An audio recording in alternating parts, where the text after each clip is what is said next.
Hello, hello, hello, greetings, salutations, konnichiwa, and every other form of green across this vast, marvelous, wonderful multiverse.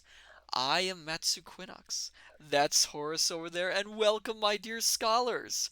As you can see, we're in a new location, a very different room in the study, and I've been so excited to bring you all here. This is the Study Cinema. People often think of libraries as only books, but in fact, many libraries have quite a few different multimedias around. And one of those is film.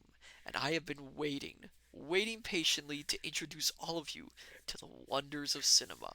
Good evening, Julian20. Welcome. I've been a bit nervous actually to do this. This has been on my mind for quite a bit actually. I've been planning all this out for a while, but I wasn't sure how to do it. But I think I figured out a nice little way to introduce this. And that is, of course, as this is spooky season, we should watch a spooky film. One in the public domain, mind you, one in the public domain. Firefly 1824, they do. Welcome, Firefly. Welcome, welcome, welcome. I'm glad to see you here. 1 second.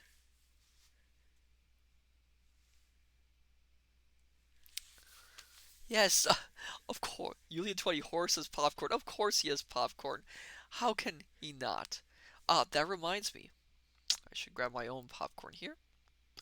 There we are. Yes, I've actually been quite starving this entire time. We have a popcorn machine right over there, actually. We just got it cleaned out. So, of course, ready to get started whenever you are. Patience, patience, my dear scholars, patience. I hope you're all doing well. So tonight, Firefly 1824, popcorn, chocolate, whatever snacks you have. Yes, indeed. I was going to suggest that all you scholars, before we start the film, make sure you have some snacks nearby or a good drink so you can fully enjoy the cinematic experience. So tonight's feature film that we are going to watch is going to be 1922's Nosferatu. It was directed by F. W. Murau. It's hard to pronounce. Um, F. W. Murau, and it was a German silent film. We probably will watch a lot of silent films coming in the future. Firefly Dark Chocolate and Herbal Cherry Tea. Ooh, that sounds divine. That sounds wonderful. So don't expect any look at this. There are intertitles, and I'll explain a little bit more on silent film history as we go along with the movie. I'll be doing a little bit of commentary, a little bit of trivia, and just a little bit of observation as we watch. So yes. I'm so excited. I'm so nervous for this to work. So I have it all prepared, I think. Did you get the reels in Horse? Oh, good, good, good. I'm glad. Glad. Um, so yes. Well, what else can I say? Um, I prepared the movie to start right at the title sequence, so you will hear some music already playing when I start playing. But I wanted to make sure we jumped right into the action. Um, but yes, my dear scholars, are you all ready for tonight's cinematic adventure?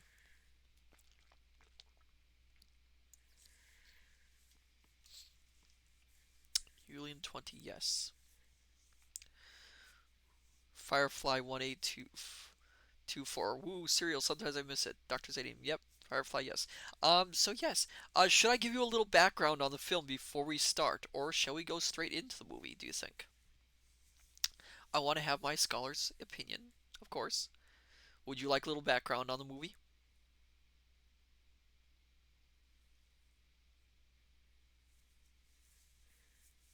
Background is good. Background, go for it. Okay, so Nosferatu, Symphony of the Night, 1922.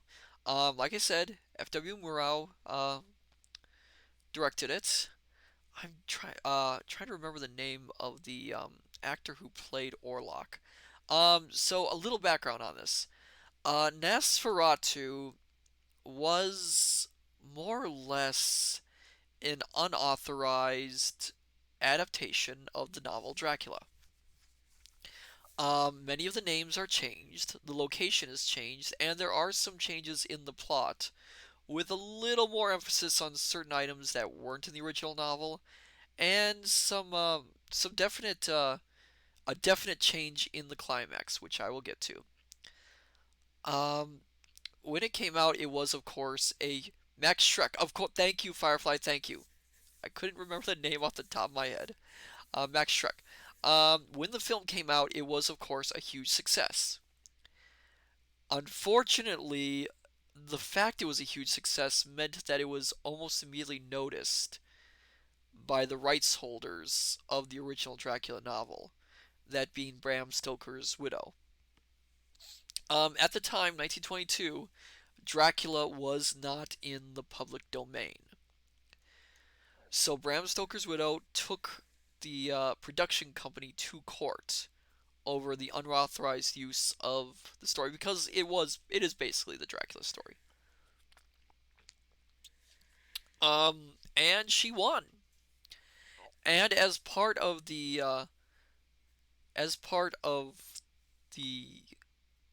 judgment of the court, it was ordered that all copies of the film be destroyed, which the studio actually did. They pulled them from the market and started destroying them. But, and I can't remember specifically, but if I recall, a few prints actually survived in America, which are accurate, and they were discovered like many years later. Many years later. For a while, this was thought to be a lost film. Many years later, the copies in America were discovered, and that is the copies that we have here for this film. This version of the film is restored by the BFI to the best of its quality there can be. I'll talk a little bit more about little silent films trivia as we go along. Oh, hello there! Welcome, welcome, welcome, welcome. No idea what that means. But we are going to oh, I'm not even gonna begin to try to pronounce it. No, it's all right. It's all right. So we will start our feature film. Let me see if I can get this good. You will see some of the video controls. I'm sorry, I can't block out the video controls to this. So draw back the curtains, turn out the lights, if applicable, my dear scholars.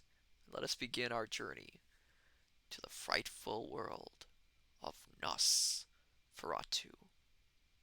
And please tell me if the audio is working. I'm not sure. I wasn't able to test, of course, if it's going to work on your end or not.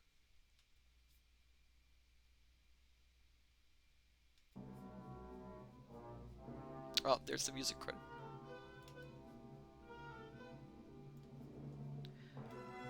Oh, wait. Hold on. I think it's not working. Hold on.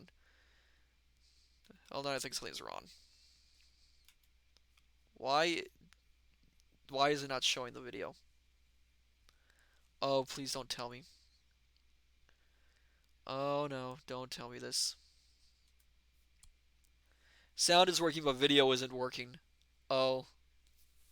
Oh, I wonder. Give me 1 second, scholars. I might have to switch. Give me a second. I think I know what the problem is. I'm gonna have to switch players here. One moment while I get this. Whoops. Let me put this in intermission mode, and I'll be right back while I get this fixed.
Yeah, I'm having some trouble with this. I think it's something to do with the way I'm streaming this. Oh boy, how am I gonna do this? Um, Let me think if I can. So I'm gonna try and do this.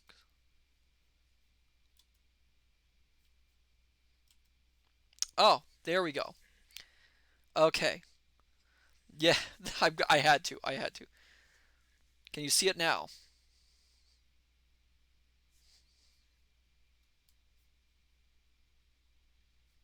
Okay, now we can finally begin the movie.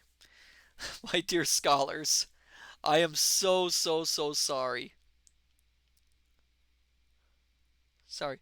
All right, my dear scholars, let us begin our journey into the world of Nosferatu, a symphony of horrors.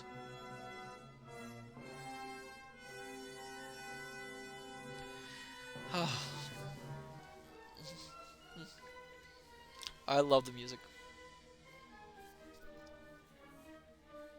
After the novel Dracula by Bram Stoker. Freely adapted, yes, freely adapted is the word you want to use. This was not actually the first horror film that F.W. Murnau did. He did another film called The Haunted Castle, which you could loosely call horror, but it really wasn't. It involved more like secrets and hidden conspiracies and such. The haunting being only symbolic. I think Max Schreck was in that one too.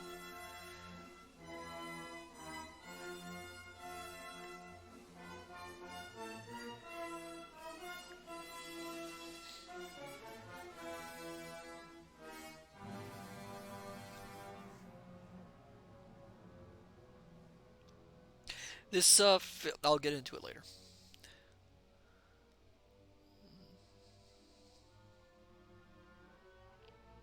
A Chronicle of the Great Plague in Winsburg. Borg.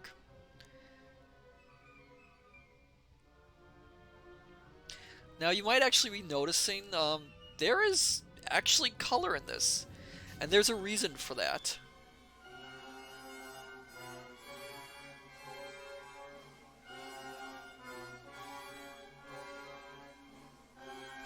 Pale. I love the language here. So evocative.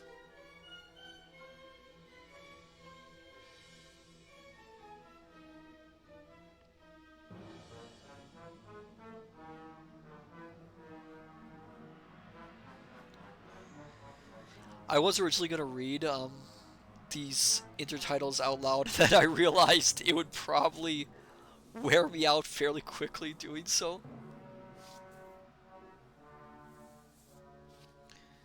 In Weisberg lived a man named Hutter and his young wife Ellen. Hutter being the Harker um, Firefly, where plague is code for drain of. You'll see. You'll actually see.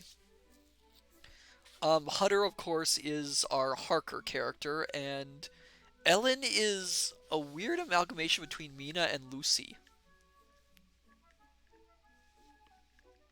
Now you might actually, oh, kitty, aw, so such a cute cat, aw, and such a good cat too.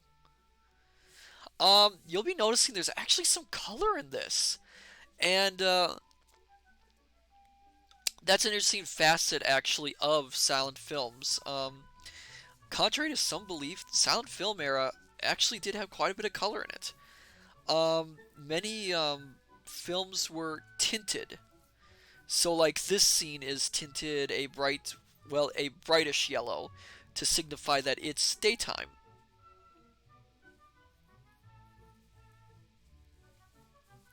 Firefly 1824. Ah, yes, when men could be pretty. They, yes. So, you'd get, like, this color would be used for daylight. You'd get scenes that were colored like a dark bluish, which would signify evening. Dark red for flames or fire and other such things. Why did you kill them? The love. Oh, oh, she's one of those.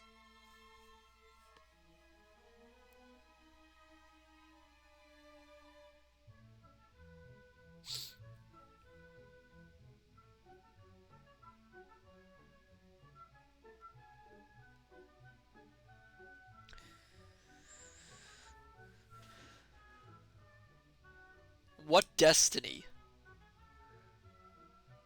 So hasty, young friend. No one can. What is he talking about?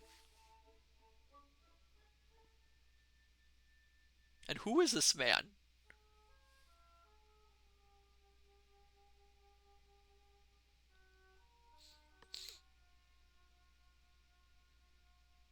And this is our Renfield.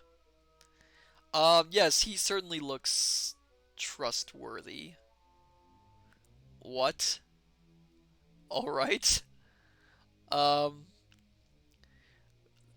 I'm guessing he understands that somehow.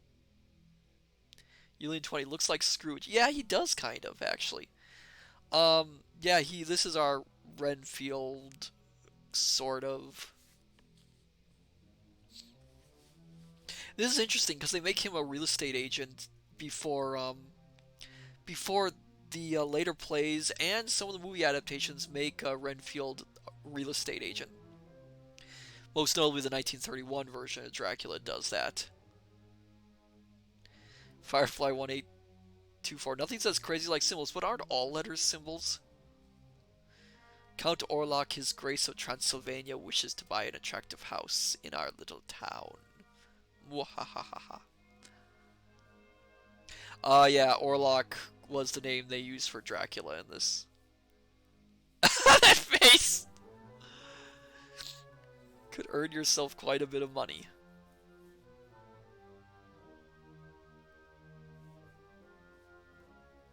And perhaps a little blood. That is not at all somewhat frightening. Yeah, how is this guy not creeping him out? Is the money that good to work for this guy? Julian 20 foreshadowing, yes.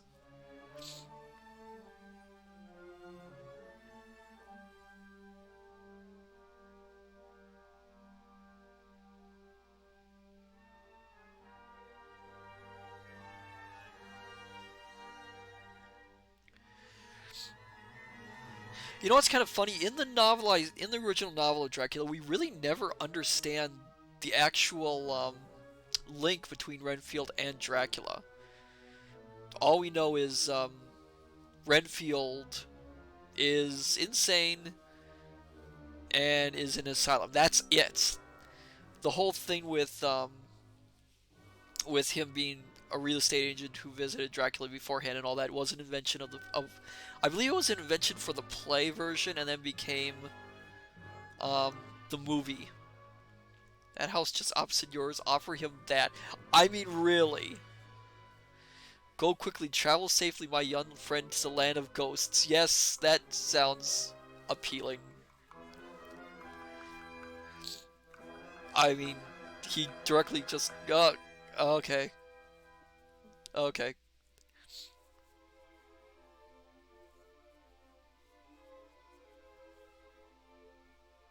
She puts up with so much.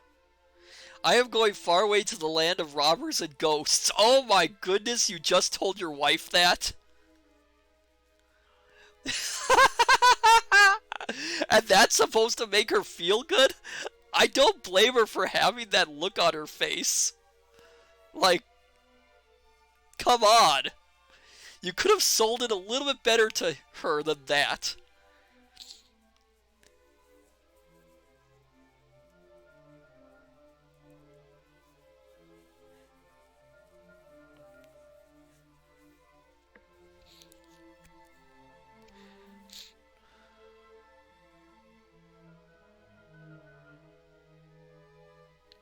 She puts up with so much in this film. Yeah, that look on her face, it's just like, please.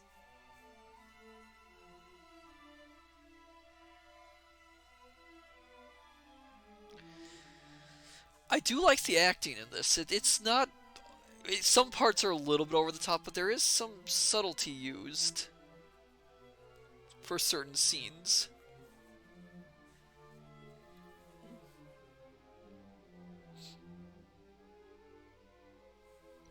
Firefly 1824. That's what women were expected to do. Oh, yeah. It's really irritating. Excuse me.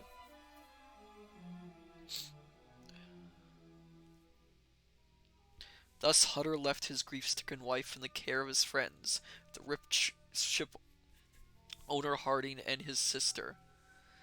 Oh, hello there, Kintron Valgrieg. I hope I pronounced that correctly. Welcome, welcome, welcome. We started not long ago in the movie.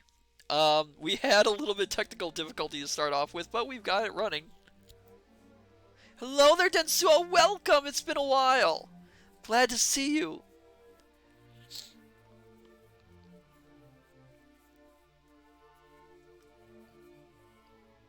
And now he's worried. I mean, you told your wife you're going to the land of robbers and ghosts, and now you're worried.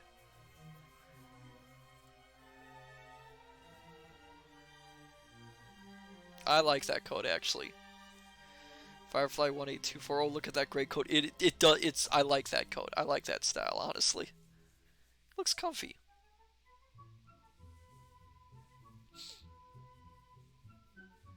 When it comes to the music of this film, silent films, it depended really. Some silent films actually had pre-written music for them that could be given to the theaters that were playing them, and some theaters were just expected to come up with their own music for a movie. And young Hutter traveled many a dusty road until finally the glowing peaks of the Carpathians rose before him. The horses had now to work harder. I wouldn't expect him to stick with the same horse, would you? As you can see now, the scene's turned blue, which signifies this as a night scene. Looks like they actually shot on location. Firefly 1824 theater organs. Not every theater used the organs. Some used piano, and some theaters, if they were big enough, could afford a full-blown orchestra. Usually a small one. Yulin 20. My grandmother used to play the piano at the movie theater for silent films. Oh, neat. That's wonderful.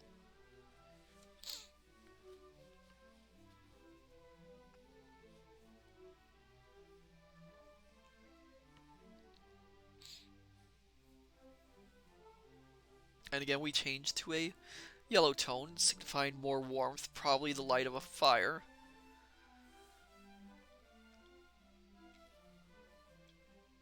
The problem is why a lot of the tinted versions go missing is because...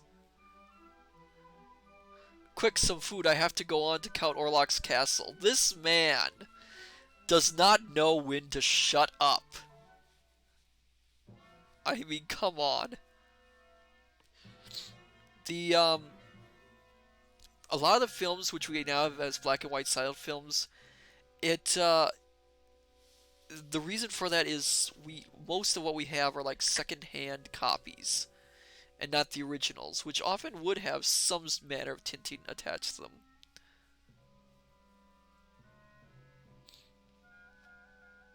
There were some full-colored silent films, but those were few and far between. You must not go further. The werewolf haunts the woods. We will see the werewolf later on. It's an interesting choice. This guy is... He's like the worst tourist. There it is. I mean, interesting choice to use a hyena. Hyena? Is that how... Hyena. Hyena. Why did I say hyena? Ugh! Hyena. Interesting choice to use a hyena. I don't know why it came out that way out of my mouth. Firefly 1824. Changing horses. Depends really how fast you want to go. Most people are traveling at walking speed on an individual horse, while the coach goes faster and changes out, I think. Ah, interesting, interesting. Firefly 1824, because your brain is being weird. Yes, I think my brain is indeed being weird. And there goes the horses. Pretty bold of them to use that animal, because I don't think they're very controllable. I mean, why they didn't just use a dog is interesting. Excuse me.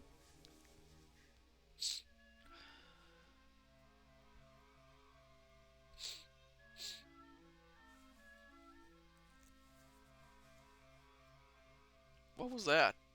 Something moved over there. Dr. Zadian, the pointed ears and fangs, probably. Oh, probably.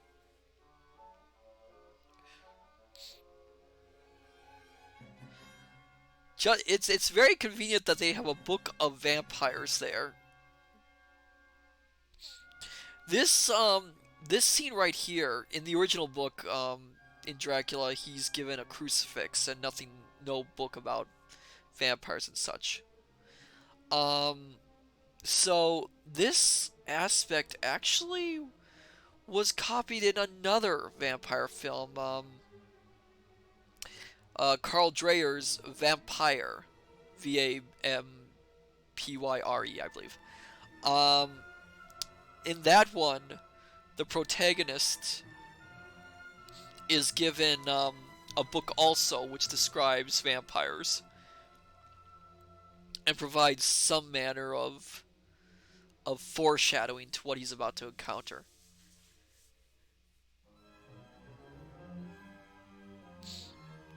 Alien 20, what country is this taking place? This right now, they are in Transylvania. Carpathian Mountains are kind of a giveaway.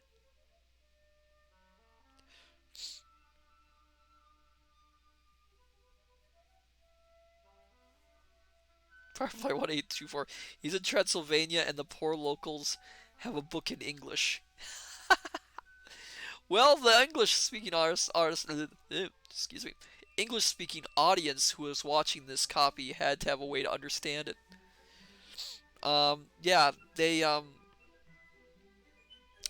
if I recall, many of the intertitles would be translated between different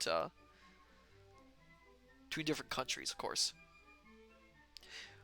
Well, that's because Yulian 20 so pink. That's because the sun is rising.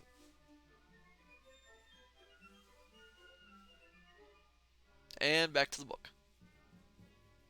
Of vampires, monsters, ghosts, sorcery, and the seven deadly sins. I think I've got a copy of that book in the study somewhere.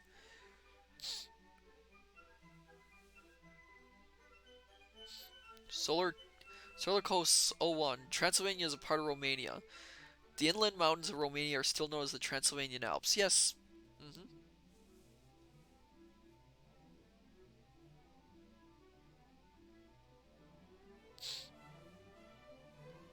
Man, he is just really pushy.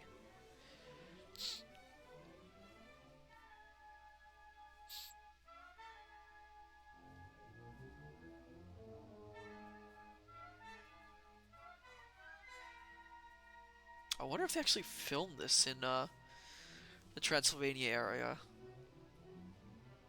I mean, the mountains look authentic enough.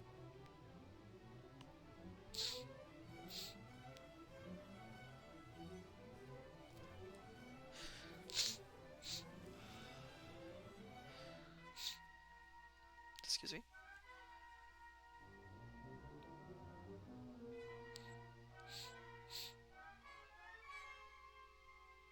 Drive on, the sun is setting. And I end up reading the intertitles anyway.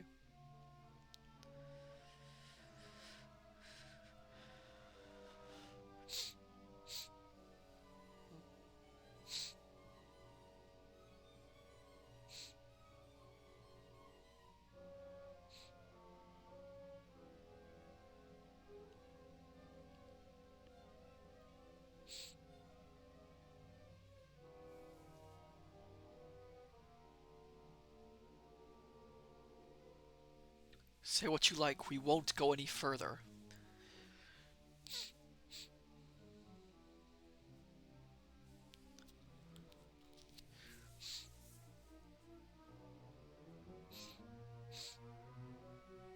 We won't go, it's haunted over there, beyond the mountain pass.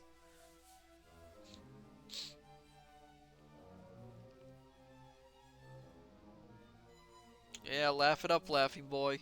You're not about to laugh much further.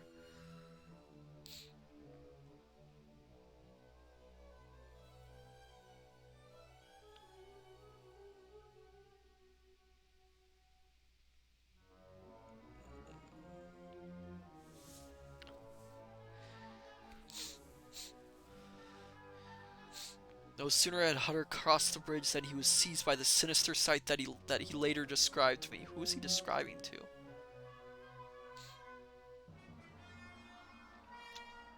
Ooh.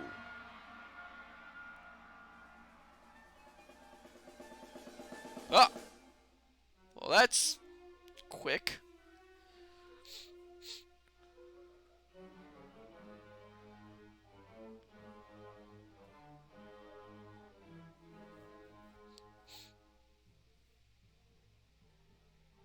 Yeah, this is supposed to give a very sinister feel.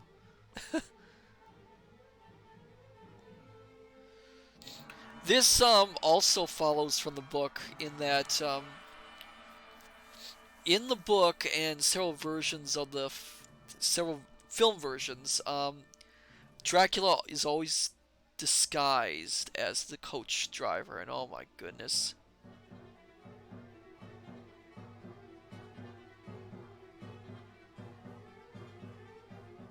Man, they are really overcranking that camera. Ah, and we have a little bit of a negative effect here.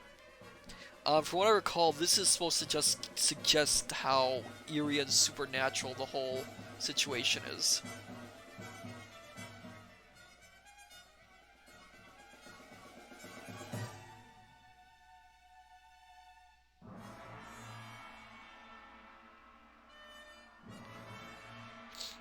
Alien 20, nightmarish. Yes, indeed.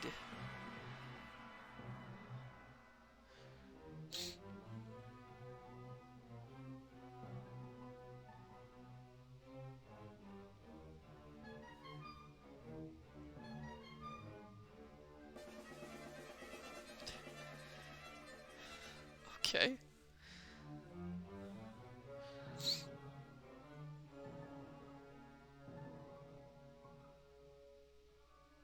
And here we have our vampire. Firefly 1824. Why are the horses cloaked like that? I'm not sure. I think it's merely to give like that eerie feel, like I mentioned before. Make them seem more unearthly.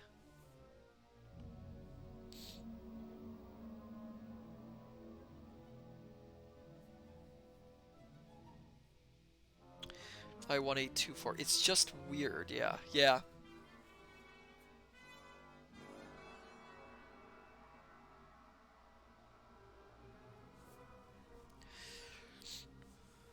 You know, I would argue, why doesn't Hutter just bolt and run the moment he sees Orlok? But given that in the original Dracula novel, Dracula is described as almost just as creepy. Um, yeah, yeah, suspension of disbelief. You know, it is kind of interesting that at least in this one, Orlok gives a reason of why the servants aren't there.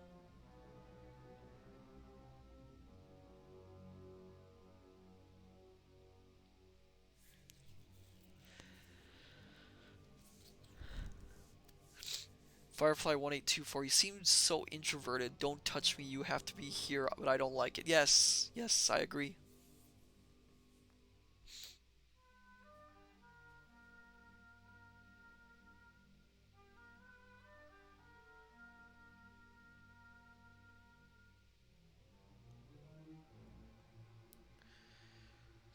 Again with the weird symbols. I like the clock. That's a nice touch. Um, yeah. Oh. Well, that bread's ruined.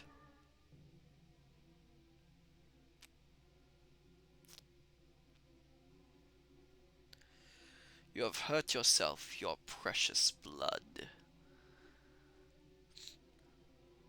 Yeah, this is, yeah, no, yeah, this is a little bit of a, I'd say this is a bit of a turn off.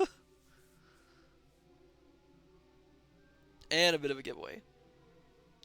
Alien 20, I want to drink your blood. Um, well, this one he's a little bit more.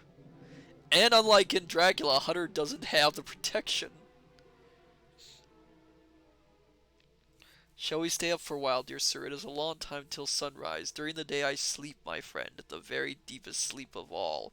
Can this man telegraph himself being a vampire any further than that?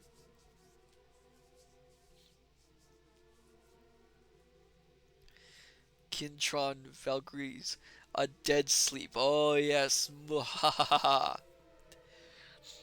It is interesting to note that Orlok's design is meant to invoke a rat rather than what you would expect of a vampire, like a bat or such.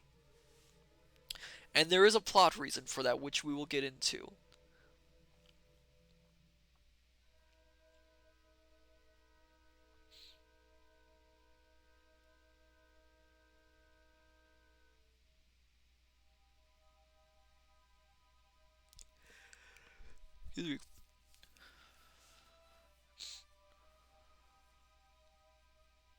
Hunter, don't yawn. You're gonna get me yawning.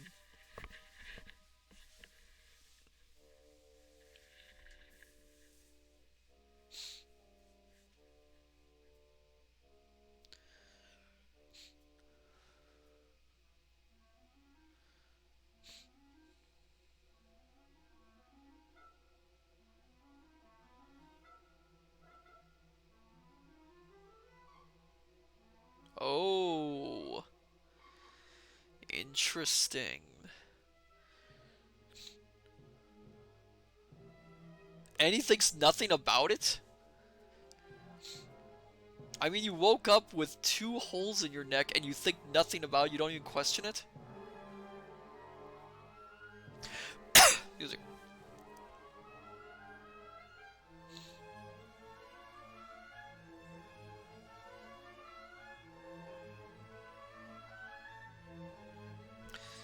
Million 20. Food looks good though. Yes, I agree. The food does look excellent.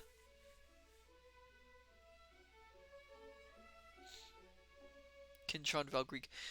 Well, there was a flea and tick issue around the time, so it's easy to overlook, I suppose. Yes, that is true. That is true. That is a possibility, actually. You know, the fact that Hutter in this version has what looks like free reign around the castle is interesting. Because for those who have read the Dracula novel, know that Harker very much did not.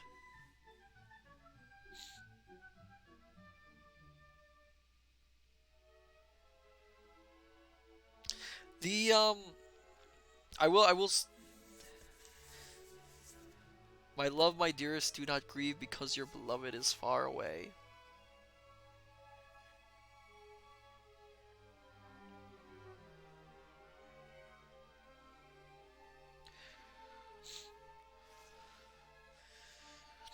Hutter smiles way too much. I am plagued by mosquitoes. Oh, that's clever. That is clever. Two have just bitten me on the neck. There's the reason why he doesn't get quite close together. One on each side. That's clever. That's a neat little bit of symbolistic foreshadowing there.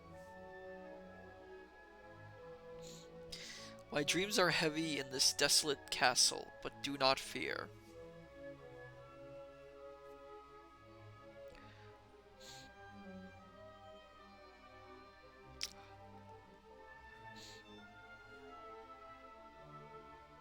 Again, you have free reign from the castle. You can leave at any time, Hutter.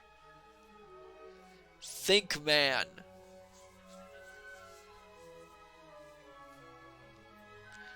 You lead 20. Run away. Yes, the money isn't that good.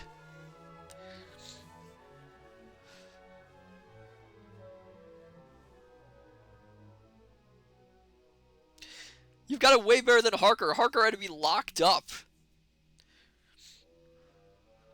Kintron Valkyries. A paycheck's a paycheck, I suppose. Oh, yes. Yes, there are people who do the most interesting things for a paycheck. Was the evening light made... Yeah, missed it.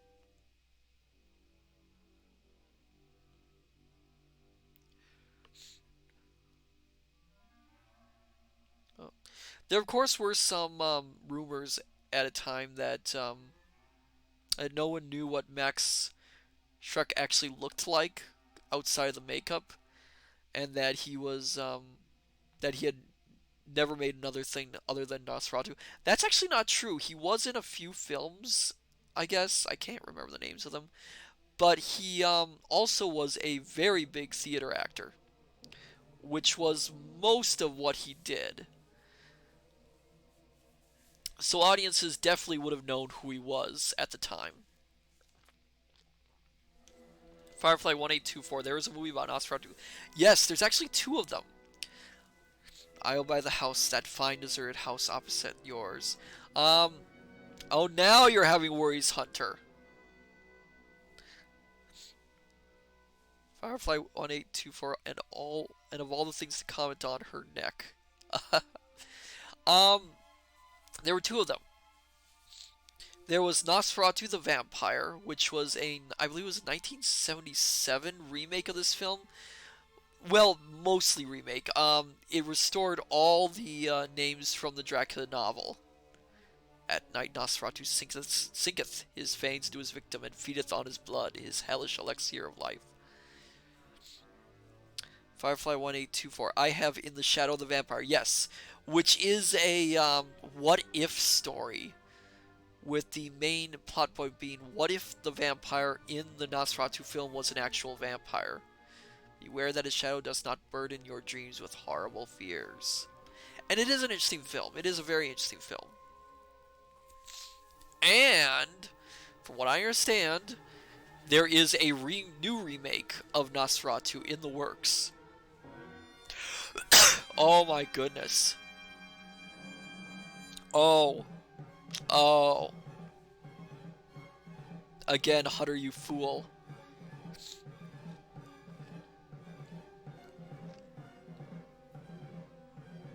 You could have left earlier.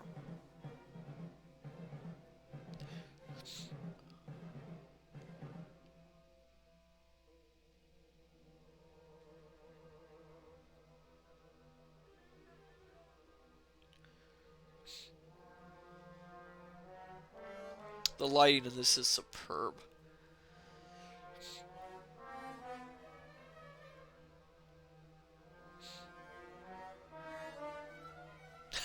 Yeah, sorry.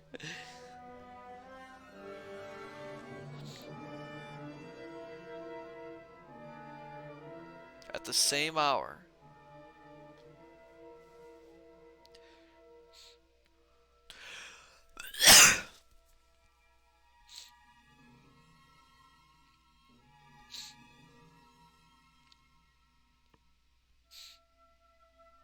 Yeah, they go for an interesting angle in this film compared to the novel. Um, Julian 20, what does Nosferatu mean? I can't remember the exact translation. I do know it's Greek, though. It's a Greek word. Unfortunately, I don't have the translation on me, what it means. Oh, jeez.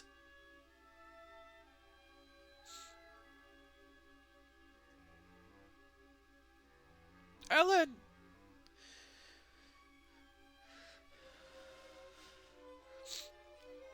This film version removes a lot, and I mean a lot of characters from the novel to simplify it.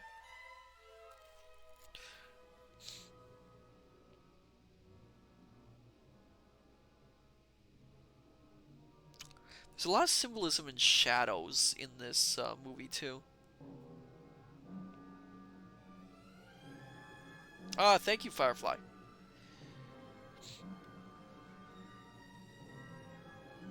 Hotter!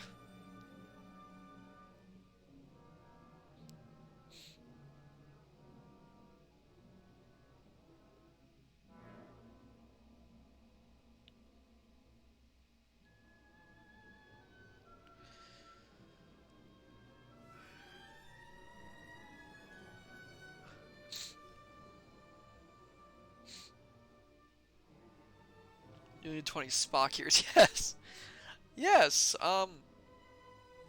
Again, I won't fault them for this because the novel version of Dracula, Dracula is portrayed as fairly monstrous early on,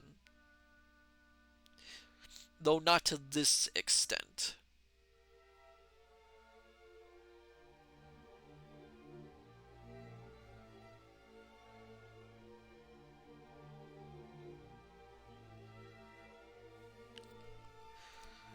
A harmless congestion of the blood. Okay, whatever that means.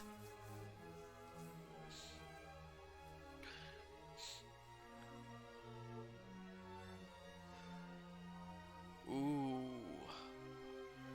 So her soul is somehow linked to Hutter's. That is interesting.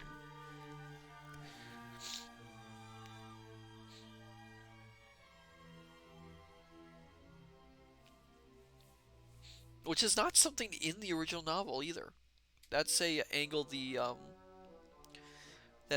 movie goes for in itself.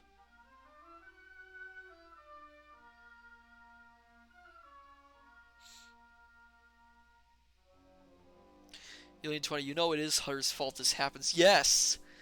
Yes, he could have turned down the chance for the trip. He could have turned down any number of things for this, but no, he had to go.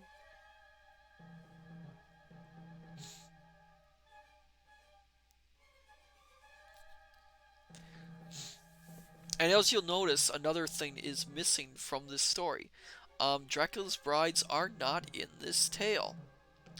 Again, I believe this was probably done just to simplify the story for the film.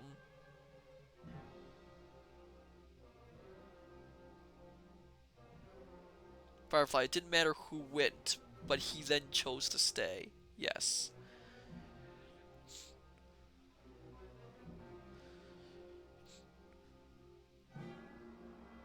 Oh. Also, what good's a coffin when it's splintered open?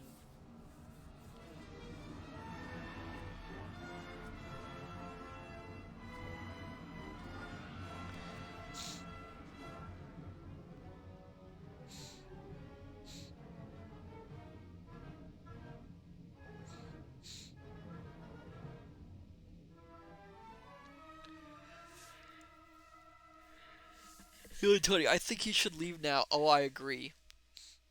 But I think it's a little late for him.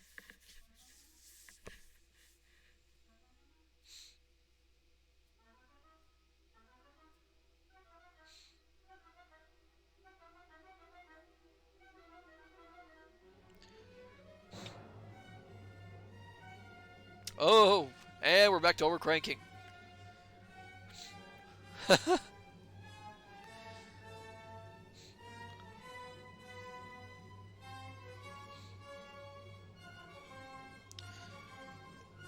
Okay. Well, you gotta hand it to Orlok. He is a do-it-yourself sort of guy. Firefly, and he's just hanging out in his room. Yes. Okay, Orlok is gone. I think you can leave, Hutter. I don't think there's anything keeping you there.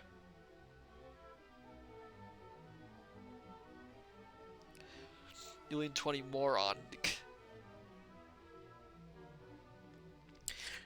Again, in the novel, they add, there's that extra danger because the brides are there.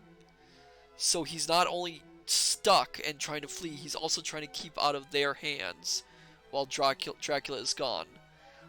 Without that, really what we have here is Hutter being just kind of a moron.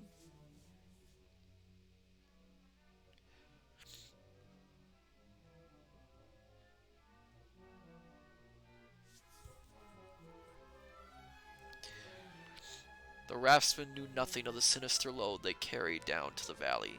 So it goes, geez, he knocked himself out. Yes. Though I don't think it took much to do that.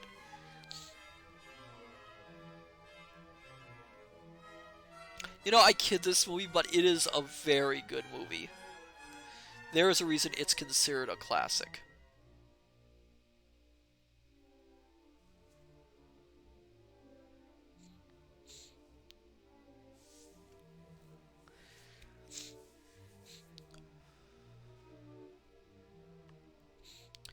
Peasants brought him into the hospital yesterday. They said he had fallen from a mountain. He is still feverish.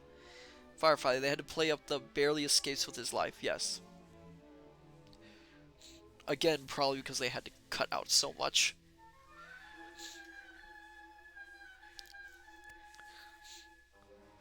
Alien 20, why do they always get fevers? Because it's dramatic.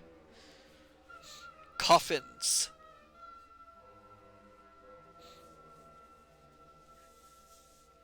Fevers make a good dramatic point.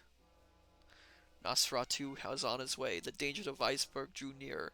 Professor Bulver, a follower of Paracelsus, who was then studying the secrets of nature and its basic principles, told me that the two-masted scooter and Pusa, this is the Demeter, had taken a consignment of coffins filled with earth.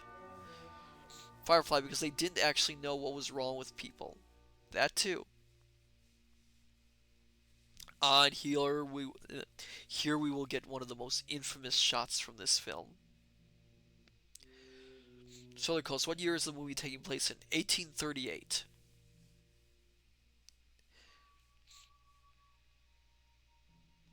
Kinchon Valgrieve. Fever is usually a basic sign of infection. He might have caught an infection if he cut himself after hitting his head or such. As I mentioned before, I kid this movie, but it is a very, very good movie. It is probably the classic among silent horror films. So it goes 1838, so germ theory wasn't developed yet. Not just yet, I don't think. There were ideas about it, but I don't think it was as developed as it is later on.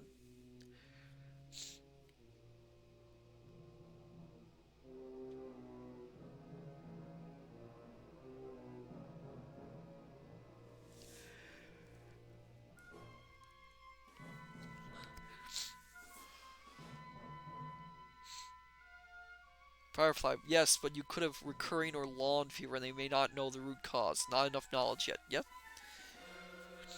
Oh, and there we are.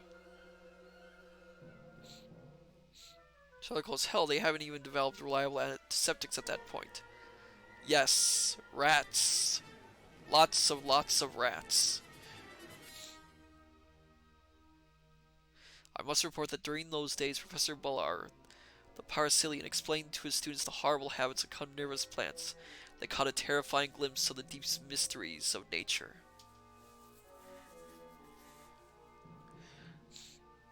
The rats are interesting in this because they highlight a nature of vampires that isn't used in a lot of films.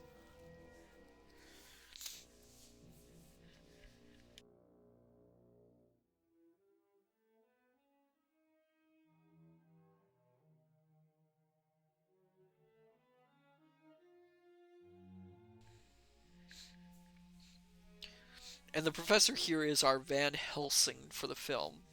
Sort of.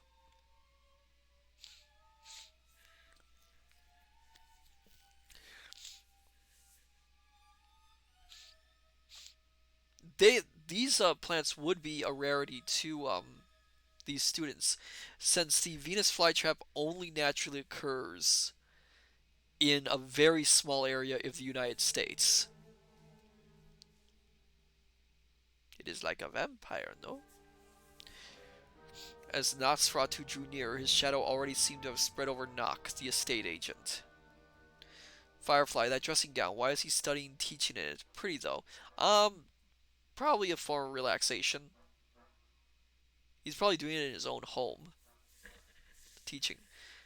The patient brought in yesterday has a fit of raving madness. So Nock is tied with Nosferatu, but not really explained to why. I'm guessing this doctor is supposed to be our Dr. Seward for the movie.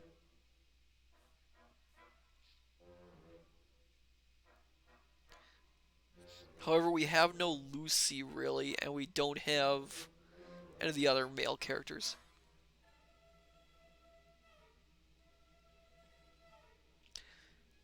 Kinchon Valgrieve. Nock for this would be more the Renfield character. Yes, he is a stand-in for Renfield.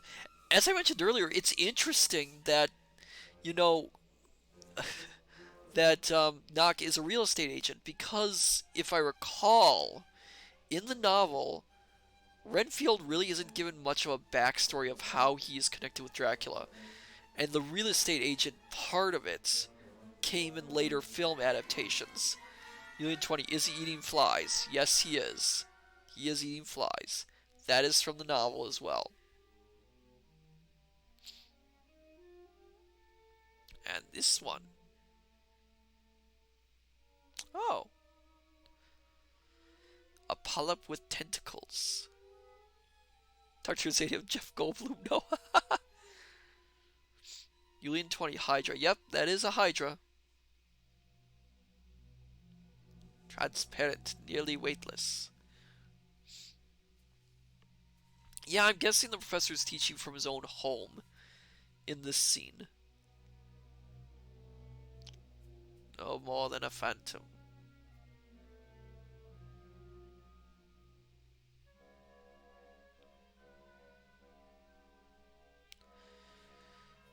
Spiders.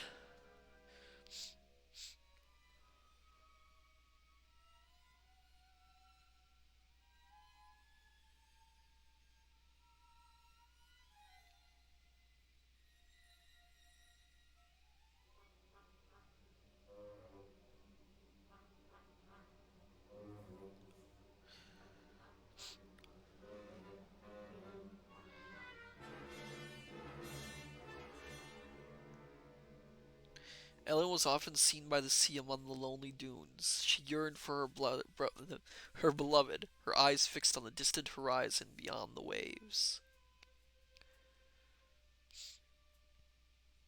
Well, actually, I could say Ellen is, as I mentioned, she's sort of a.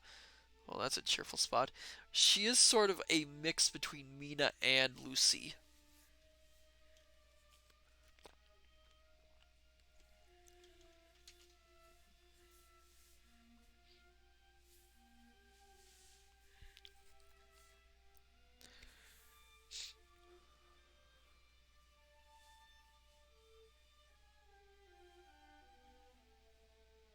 Alien 20, wow, they are bad at that.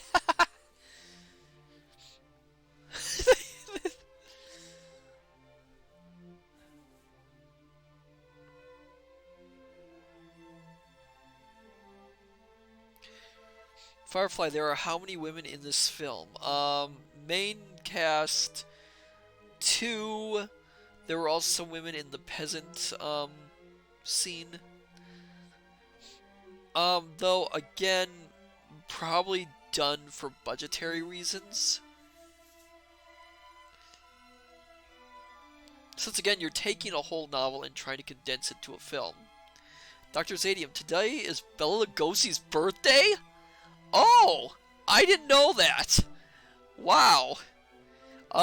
Great timing, I guess.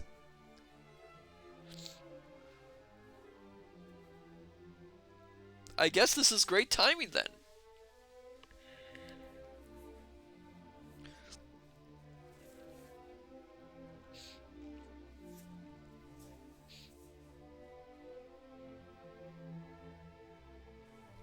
And there's this letter. Which is just a little bit late.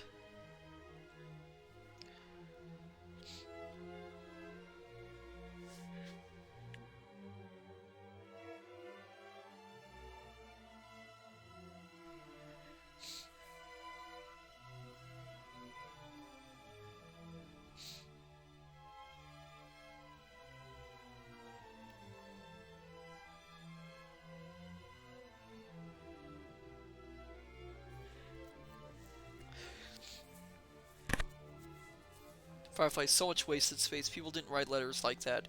Also, more things to worry her. Oh, yes. Alien 20, not sure I would write a letter telling about mosquito bites.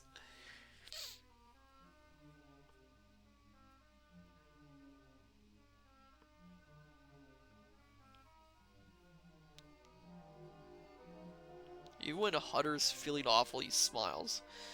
No, I must go now and take the shortest way home. Alien 20, he has not taken that coat off.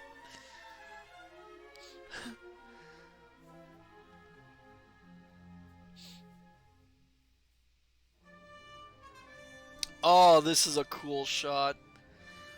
I have to wonder how they did this shot. Because remember, this is 1922.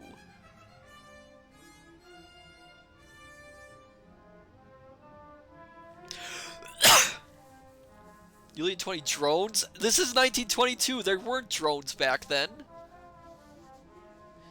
Unless they were time-traveling drones. Could have been done by airplane, maybe. Firefly 1824, camera on boat. That is a possibility too.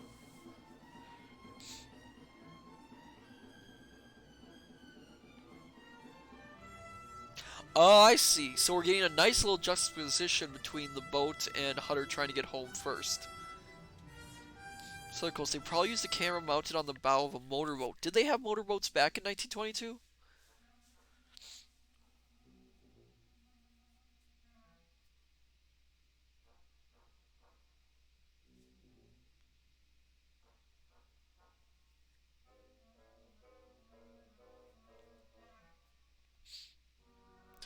Plague. An epidemic of plague has broken out in Transylvania and the Black Sea ports of Varna and Galig. Young people are dying in huge numbers. All victims show the same particular marks on their throat, the origin which the doctors have so far been unable to explain.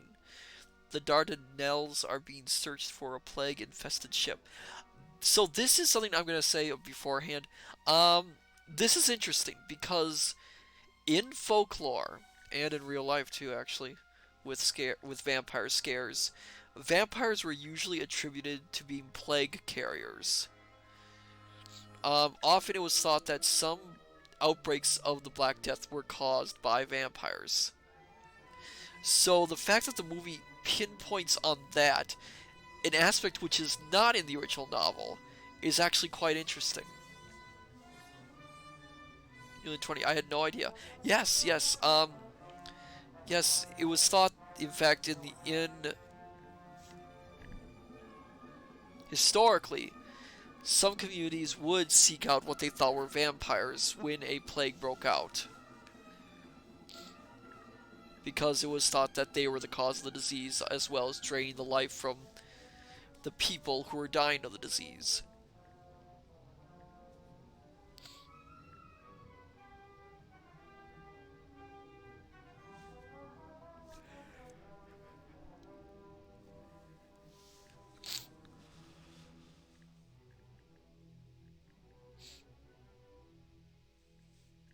Firefly, and of course we don't think of unknown plagues like that today. No, not indeed. A sailor has fallen sick below deck. He is delirious.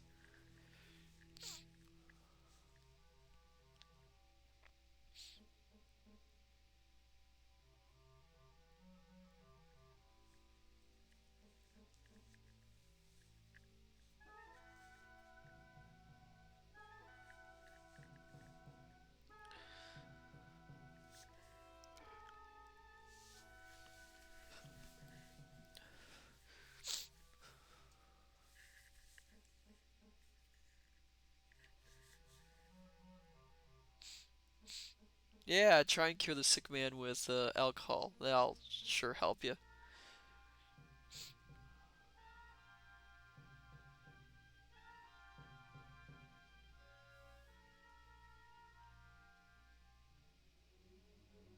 All of a sudden it's night.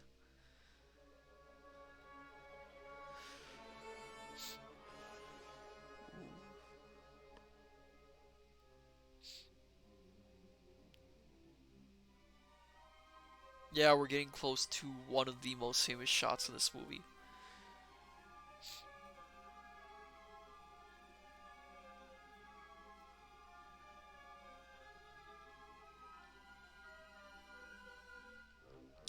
Like an epidemic, it spread through the ship. The first sailor with the symptoms was followed into the dark grave of the waters by the entire crew. In the light of the setting sun, the captain and first mate bade farewell to the last of their comrades.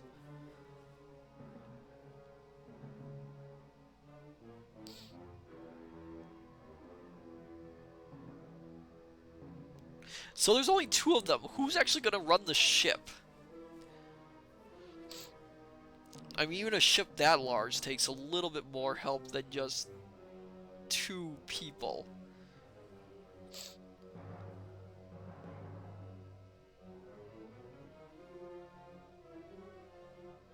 I shall go below. If I hadn't come up within 10 minutes.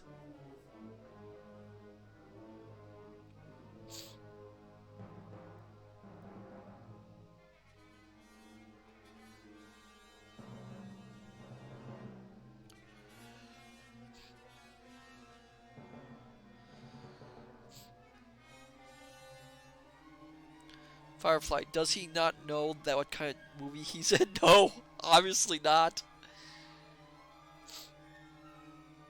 So suddenly they're boarded by Captain Jack Sparrow.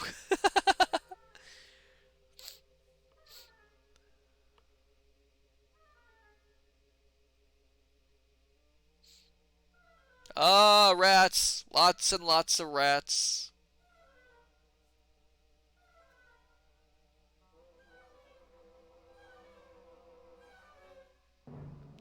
There we go. Rise and show. That is a great shot.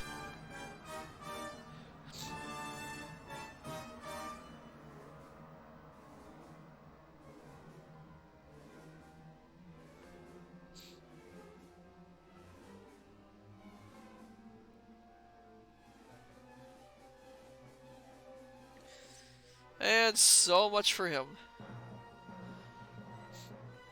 Silicos and Count Orlok makes a Count Orlok. 20. Jump, swim for your life.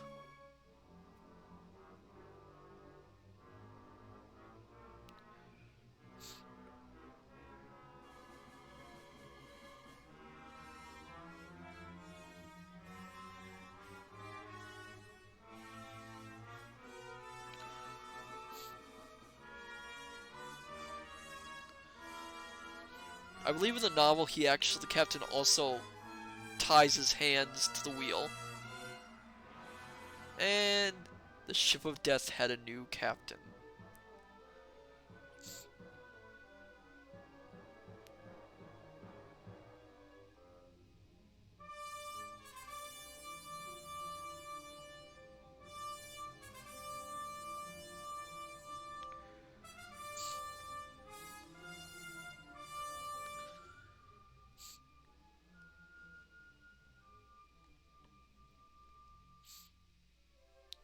Somehow Hutter surmounted all the obstacles on his homeward journey, while Nosferatu's deadly breath filled the sails of the ship, speeding it towards its destination.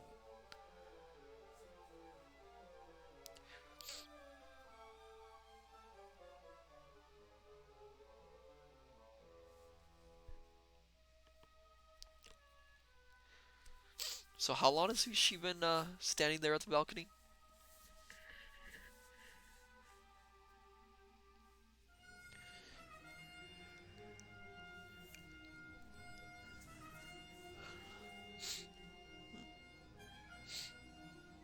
In 20 on her tippy toes.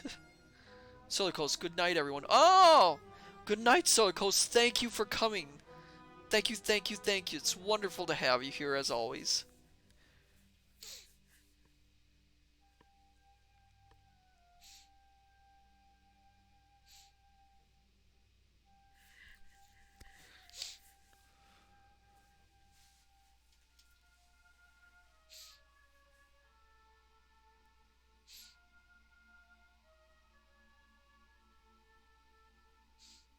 I must go to him. He is coming.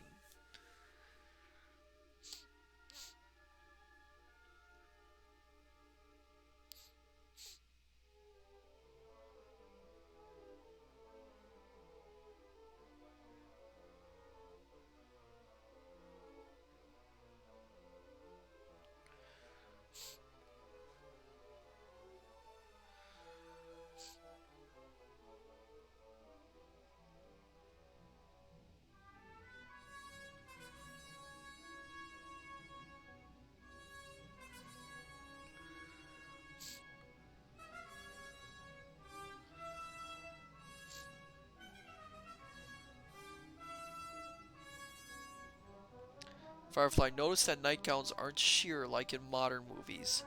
Yeah, that is true.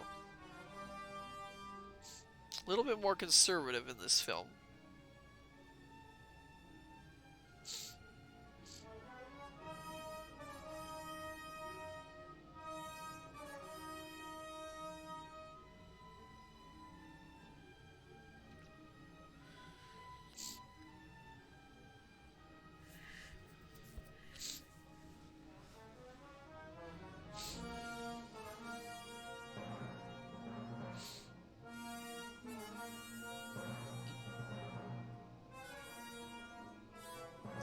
Firefly, looking at you, Bram Stoker's Dracula costumes are lovely but not always period appropriate. Well, Bram Stoker's Dracula, really went for a stylized look, let's be honest.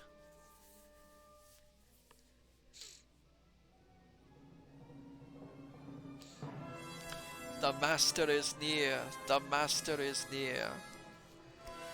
Julian 20 Hollywood. Yep.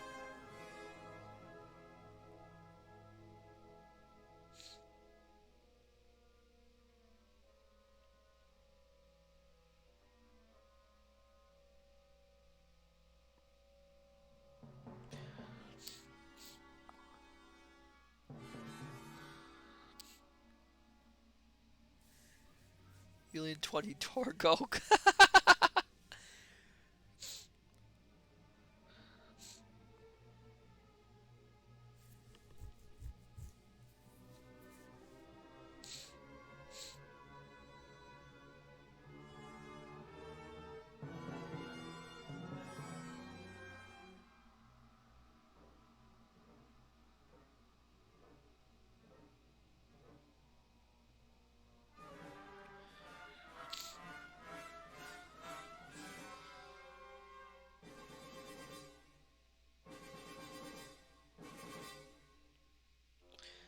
I have given much thought to the tale that Nosferatu traveled with coffins filled with earth. Then I read that vampires draw their shadowy power from the accursed ground in which they were buried.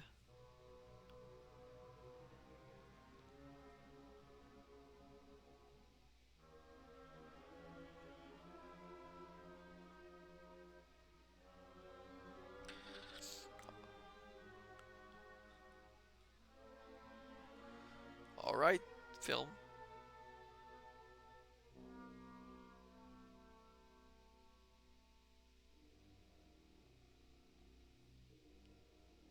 Excuse me.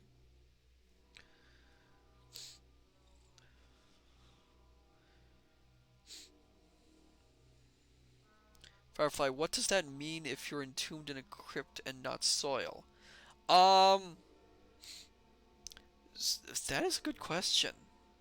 I'm not actually sure. Maybe the soil on which the crypt was built? Ah, and here comes real trouble. Several of the original posters depict Orlok with a horde of rats surrounding him. Again, that's actually why they went with the design for Orlok to look more rodent than bat-like. It's supposed to suggest basically a giant humanoid rat.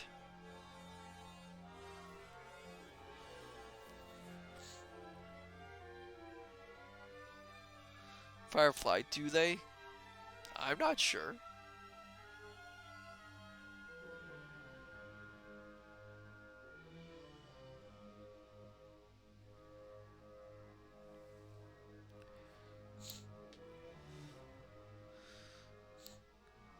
Okay, Orlok, what are you looking for here?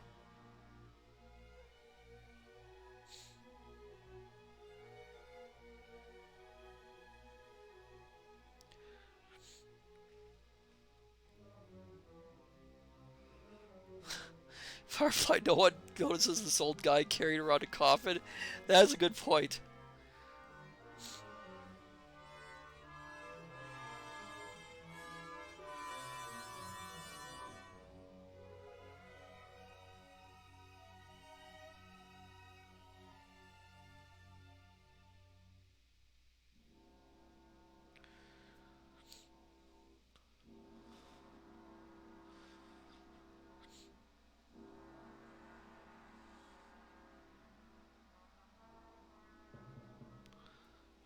This, of course, is the stand-in for Carfax Abbey from the original novel. Which also in the novel is described as being fairly run down.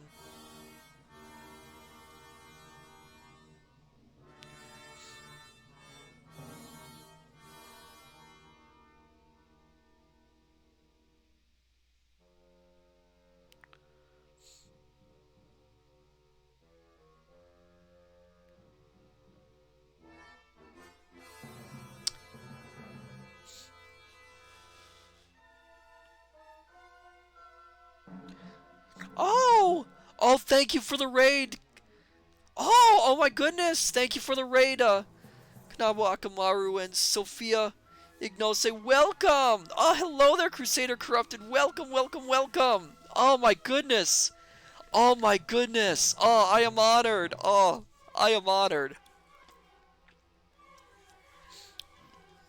I don't know if I have my shoutouts actually set up yet. I'm still trying to figure that out. Tiny Shield, welcome! Oh my goodness! Oh! Oh! Sophia Ignace, love you, Matsu. Oh, thank you! Oh, thank you, Sophia. You're making me blush. So on the ship, just landed in Weisberg, and Orlok has snuck his coffin off, along with quite a lot of rats. We were just discussing about how Orlok's design is based more on rodents, well, rats, than the usual vampiric bats. Firefly snuck, yes, yes.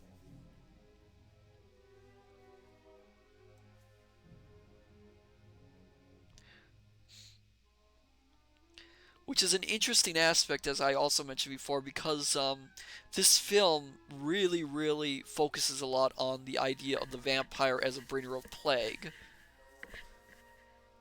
Varna, 12th July. Crew in addition to myself as captain. 1 helmsman, 1 mate, and 5 sailors. Departure Dardanelles.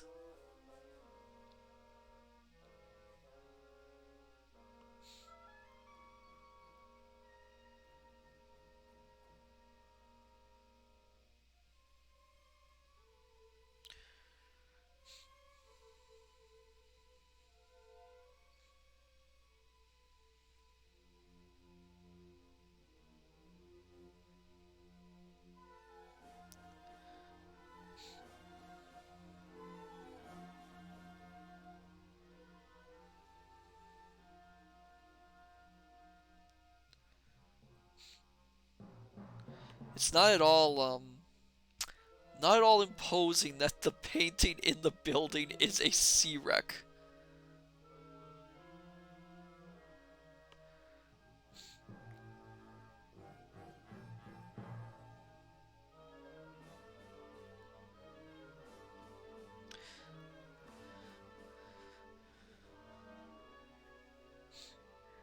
Made hallucinating says a strange passenger is below deck.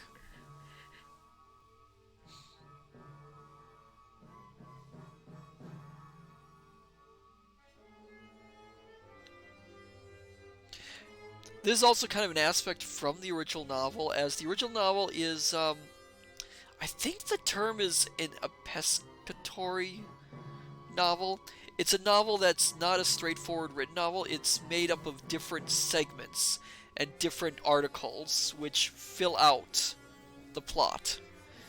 So in the novel, the captain's diary is one of the, makes up part of the chapters. Plague, go home and shut all your doors and windows. Well, we've seen how well that works out. Firefly, yes, I love that about the book. Yes, that's also what makes the book somewhat hard to adapt in some aspects, since you basically do have to take out all these little bits and pieces and put them together.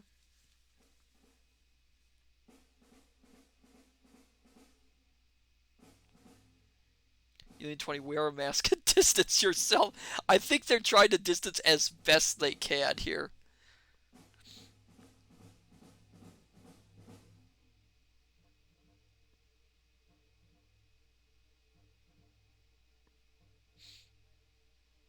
Alien 20 things do not change. Ooh.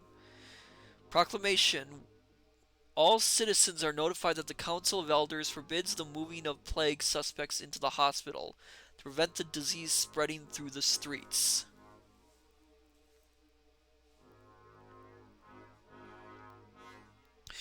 Interesting how we don't get, like, very much of a specification on the nature of the plague, just that it is plague. Alien 20, get rid of the rats. Firefly, stay home and die! Basically! I mean, they are desperate at this point. And then there's this poor guy who has to walk through the streets.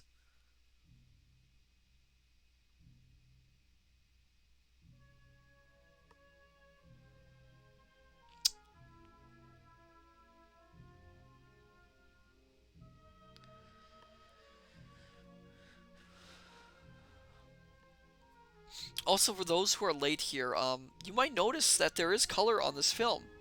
And that is because the original film was in color. That is to say, it was tinted. And tinted film was not that uncommon during the silent era for movies. It was a way for filmmakers to set the mood for a movie, or to give an idea on location and time passing. Like now, the yellow color means that it's daylight, blue color means that it's night, and often they will use red color for sunsets and sunrises, and some other shades to suggest mood or an atmosphere to the scene. Hutter had implored Ellen never again to touch the book which had disturbed him so, but she could not resist its strange and mysterious temptation. Yes, books can be very strange and tempting. I would know that. I would know that all too well. So, for instance, this scene is in the night.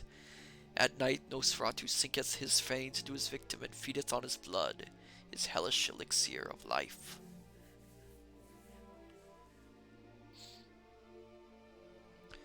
Kintrain Valgrind. Books? Nah, completely innocent.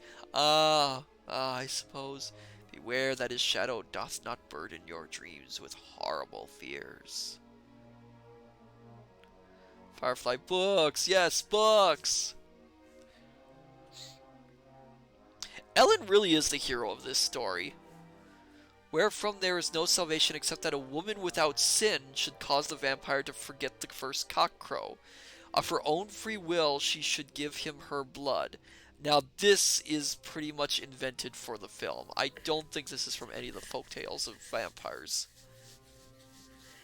A woman without sin. So Ellen is that pure?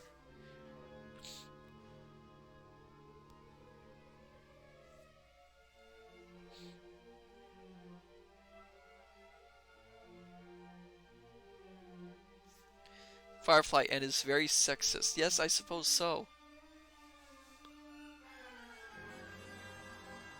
She knows what's going on. That is how I see it every night.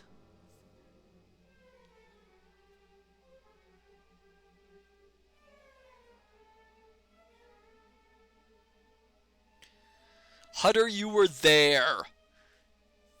Do not deny this of your wife.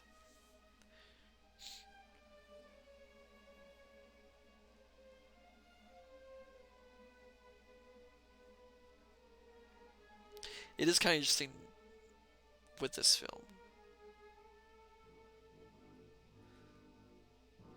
At least Harker did a few things.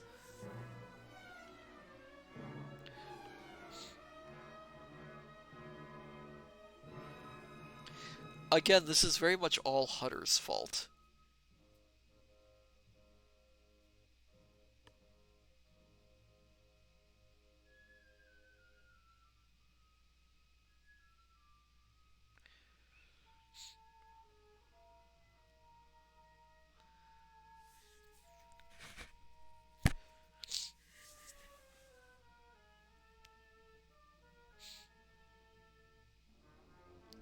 Panic seized every family in the town. Who was still well? Who was already sick?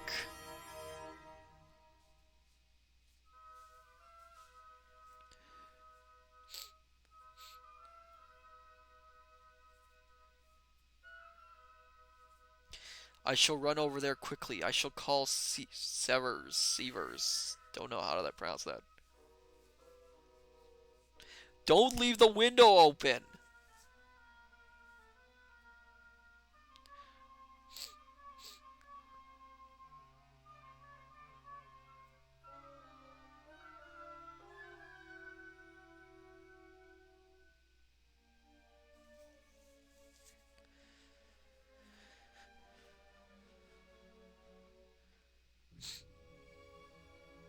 Sophia Ignace.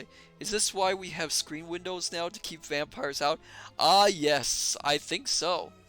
I mean, no doubt. It would be pretty difficult for them to get through a screen window, let's admit it. I'm surprised no books have ever mentioned that. WTXN40, no wonder they're garlic scented. Dr. Zayim, do you want bats? Because this is how you get bats.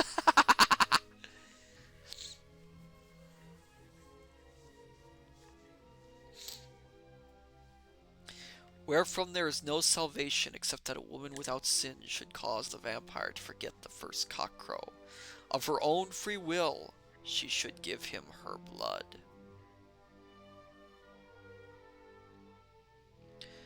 WTXN40. They even made a man for bats almost 15 years after this film? Alright.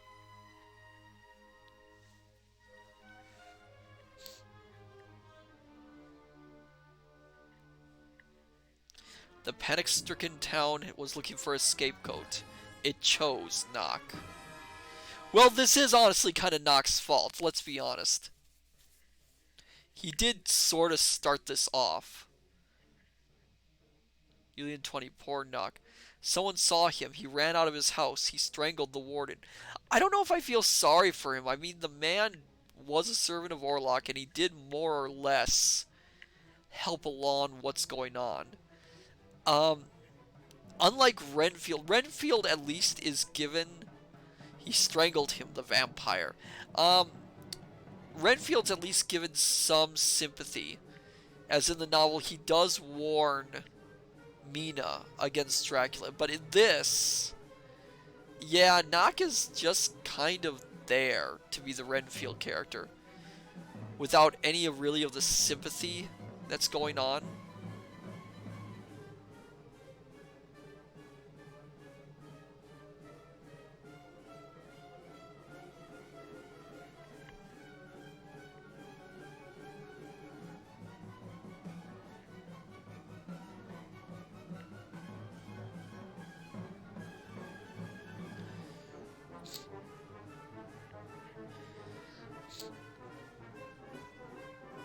So I honestly would say Knock is a little less sympathetic in this film version than he is in the book, than his book counterpart.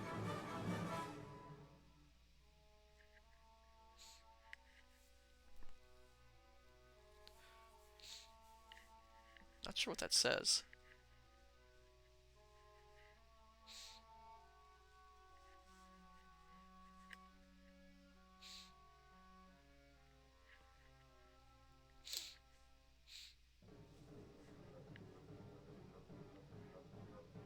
Pretty spry for a guy like Sage.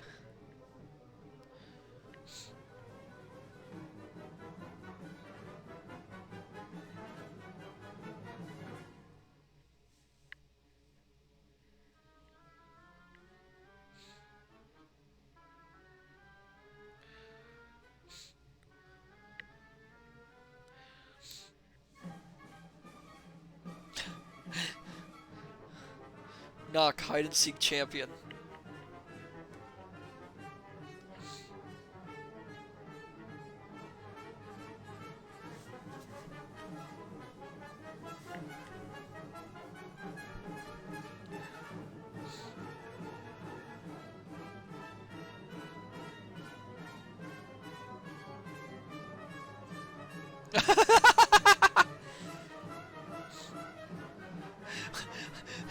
Not really a point to the whole thing with those scarecrows there.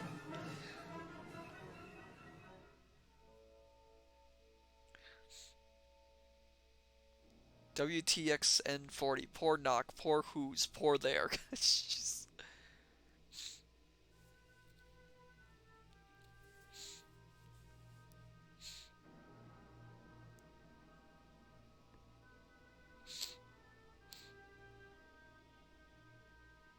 The film weirdly speeds through certain plot points from Dracula and also sort of drags out certain plot points.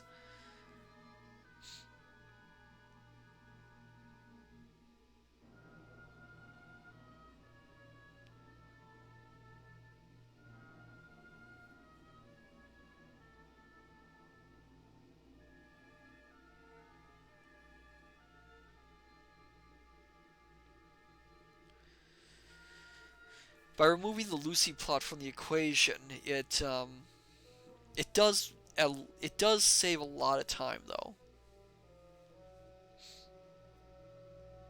WTX N40. Poor knock knock jokes.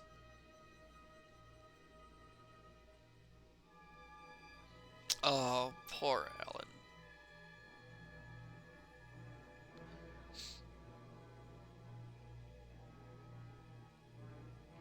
You could definitely tell Max Scheck was a theater performer. He really does go all out theatrical for this performance.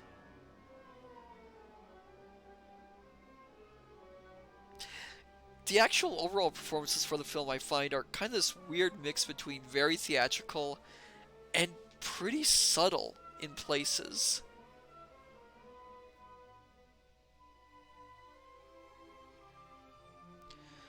Bulver, fetch Bulver.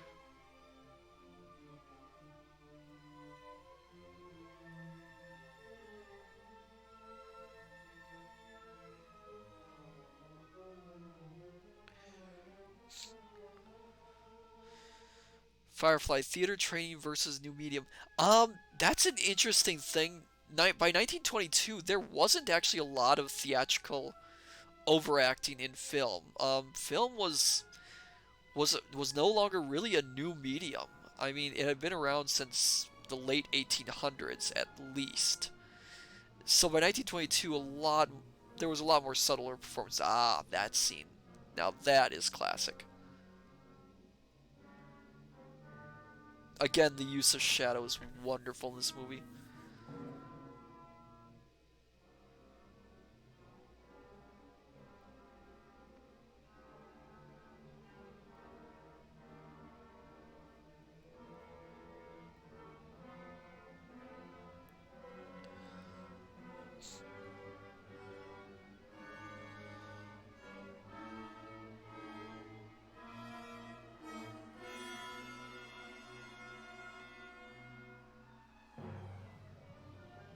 Firefly, so then it would be a director's choice. Yes, directorial choice, probably.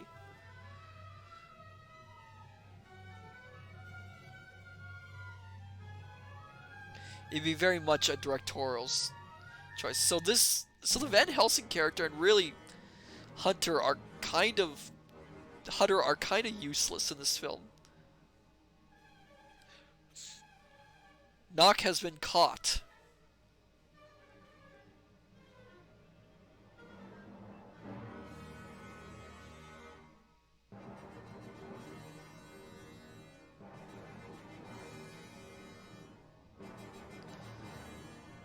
Ah, look.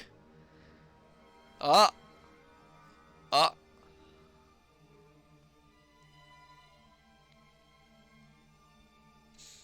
Now this film also has a very interesting first, especially when it comes to the the mythos of vampires. Firefly, so subtle and creepy, the wide shot with the light. Ah, yes. The master, the master!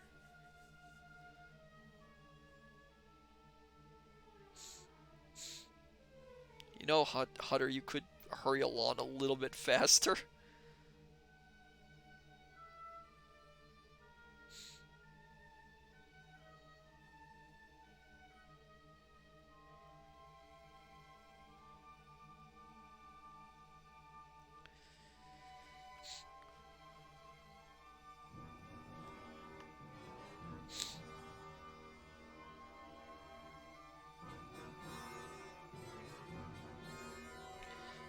You notice the vampire has a reflection in the mirror, which is interesting. So, this movie.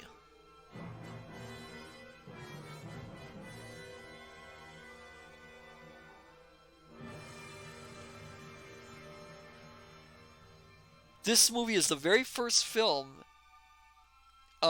in which a vampire is destroyed by sunlight.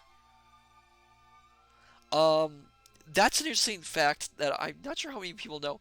The master is dead. Vampires in folklore were not destroyed by sunlight.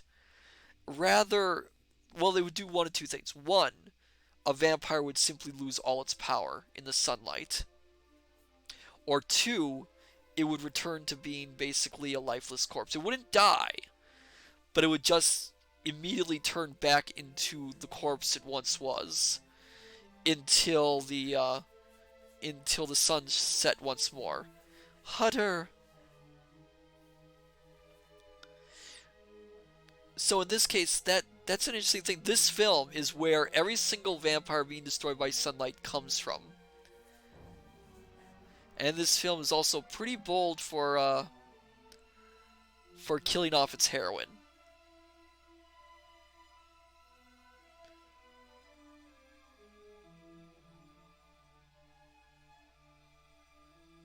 Lorelei Savalas. So what you're saying was OG vampires were like Andy's toys when humans walk into the room? Yes. Yes, that is true. Um, so I've seen some vampire stories, in fact, where sunlight, yeah, sunlight will transform them back into a dead body. As soon as the sun sets, though, they're back to life. That very hour the great pestilence ceased, and the shadow of the bird of death vanished as it was overcome by the victorious rays of the sun.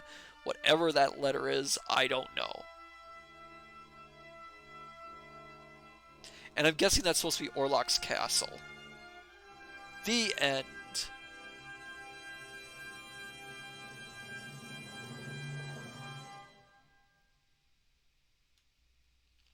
Ah, what a marvelous film. Yes, but yeah, this film pioneered quite a bit of vampire film lore, and it also paid the price. For those who missed out my little history introduction, Nosferatu's popularity attracted the attention of Bram Stoker's widow. And the funny thing is, Dracula wasn't in the public domain in 1922. So she took the makers to court and actually won. At which point they were ordered to destroy all copies of the film. Um, a few survived, I believe, in America, and those are the copy prints that all other copies of the film now are based off of. So yes, that was Nosferatu. Oh, thank you for the follow, Tiny Shield. And hope I get all these names right. Hold on. Gotta scroll. Oh my goodness. Oh, where? Oh my goodness. Gotta scroll up. Thank you for the follow, Tiny Shield. And thank you for the follow, Lace Sylvanus. I hope I pronounced that correctly. Thank you, thank you, thank you. Every single one of you means so much to me. Every single follow. I I care deeply for all you wonderful scholars. You mean so much to me, and I'm so happy that I could entertain you, and I hope I can make your days a little bit better with these streams. Ah, thank you for gifting the sub. Oh, just makes me so happy. All right, so for now, we're going to move on to the chat room and close out our little stream for now. So let's head over to chat, and I'll see you all there. Hello there, hello there, hello there. Yes, so I hope our very first cinema showing was a success for all of you. Other than that little technical difficulty, I think it worked out. I'm just checking something right now. There we are. Um, yes, Dr. Zadium, I enjoyed. Well, good, good. That's what I was hoping for. Um, Firefly 1824. It was fun. Oh, thank you, thank you, thank you. I'm so glad to hear that. Lorelei, Lorelei, I love old films. They're so fascinating. Oh, I agree. I really do love old films. I am I am a fan of the classics. I will admit.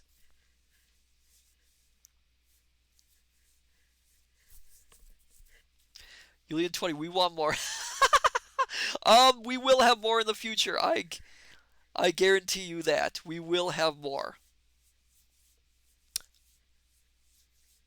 Yays, yes, yays. Ah, great job. Oh, I'm glad. I'm glad.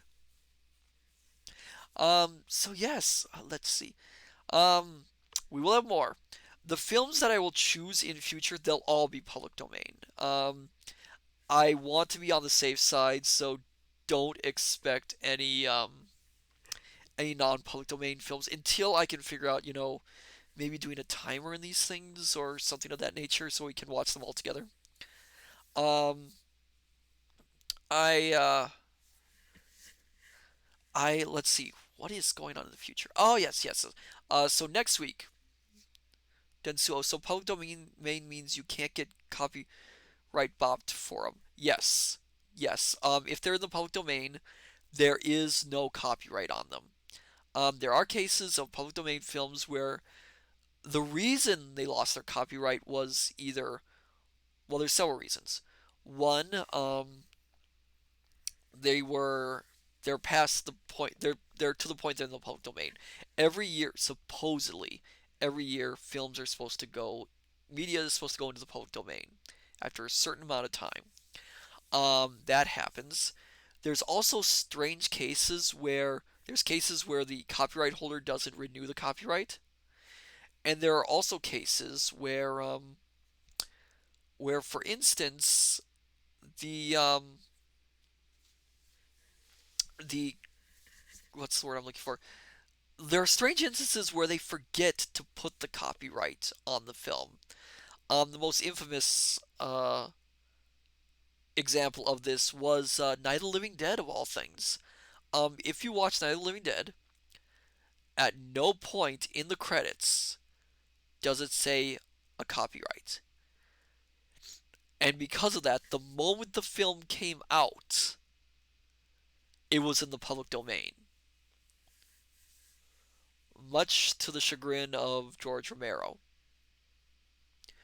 Lorelei Savanius, it's bedtime for me, Matsu. This was lovely. I hope you have a wonderful rest of the night. Karaoke tomorrow night if you'd like to sit in and hang out. Oh, we'll see, we'll see. And it was wonderful to have you here. Thank you, thank you, thank you for coming. It means so much to have you all here. I hope you can take care and have a wonderful night. So in future I will once in a while do movie showings of some public domain films.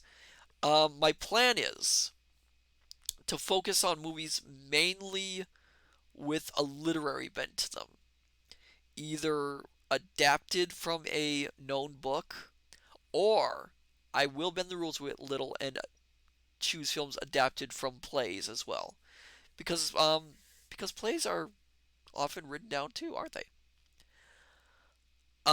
So that is something to look forward to in the future. Um, so what else is going to happen in the future? Next Tuesday we will be continuing, and I hope we'll be finishing Alone in the Dark. Now that we finally have the run button figured out, hopefully we can finish the game.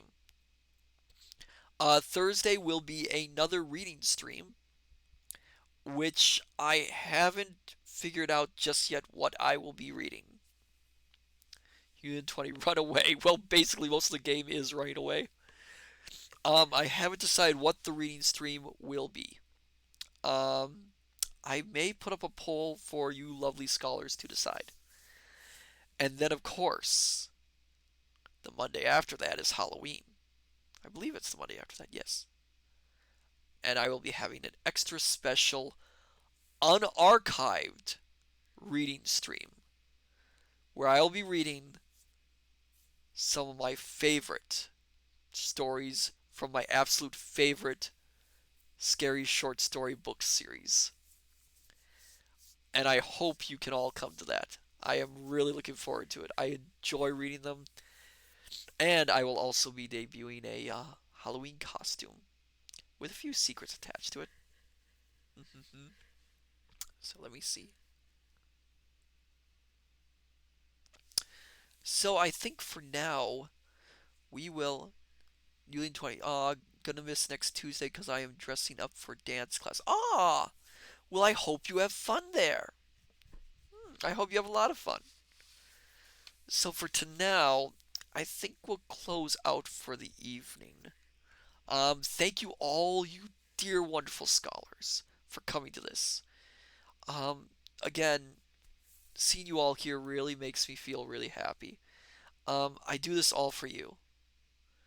Um, I really like to share stories and share media and share all this with you scholars, and your feedback and simply showing up really makes me overjoyed and happy, and I'm glad I have been doing this for all of you, and I hope we can do this for for a long time coming. So until then, I say unto you, my dear scholars, good evening, good morning, good afternoon. Till we meet once more at the study, I shall see you again in future. Take care, farewell, and good night, my dear scholars.